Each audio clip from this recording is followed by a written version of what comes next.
বাক স্বাধীনতা তো এখন আছে বর্তমান বাংলাদেশে।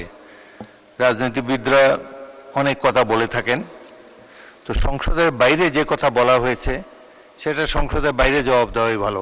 মুন্সিগঞ্জ, আমি মুন্সিগঞ্জ ৩ আসনের একজন নির্বাচিত প্রতিনিধি। তো আমার এই মুন্সিগঞ্জে গত দুদিন আগে জনাব জামাতের আমির উনি ওইখানে গিয়েছিলেন, যেখানে অতীশ দীপাঙ্কর স্যার জগদীশ চন্দ্র বসুর বাড়ি। আমি মুন্সিগঞ্জে ওই এলাকার মানুষ হয়ে উনি একটি কথা বলেছেন, সেই কথাটা হলো মুন্সিগঞ্জ। মুন্সি মানে হলো মানে আরবির যে একটা উনি বুঝাতে চেয়েছেন ধর্মীয় অনুভূতিতে এটা অনেক বড় মুন্সিয়ানা, এটা অনেক বড় আভিজাত্য এবং পবিত্রতার ব্যাপার। উনি সব জায়গায় যে কথাটা বলেন, ওইখানে উনি একটা কথা বলেছেন যে এই জায়গার মানুষও নাকি চাঁদাবাজি দখলদারিত্বের মাধ্যমে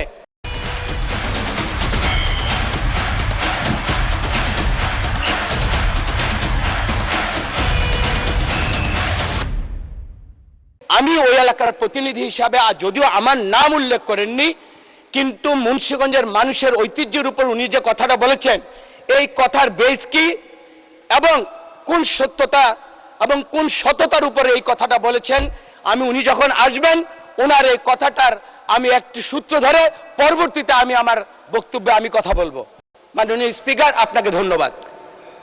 মাননীয় সদস্য, এটা কোনো পয়েন্ট অফ অর্ডার হলো না, পয়েন্ট অর্ডার হিসাবে গৃহীত হলো না। আর বাক স্বাধীনতা তো এখন আছে বর্তমান বাংলাদেশে।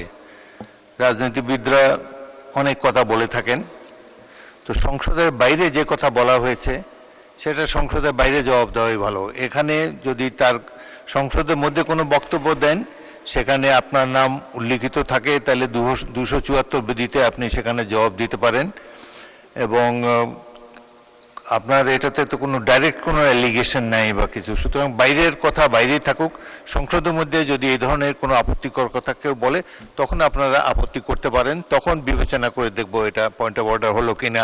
আর তাছাড়া এখন বাজেট অধিবেশন চলছে, বাজেট বক্তৃতায় আপনি এই ধরনের কথা বলতে পারেন। নিজের এলাকার জনগণের উপরে যদি কোনো বিরূপ মন্তব্য কেউ করে, সে সম্বন্ধে বক্তব্য রাখতে পারবেন। ধন্যবাদ।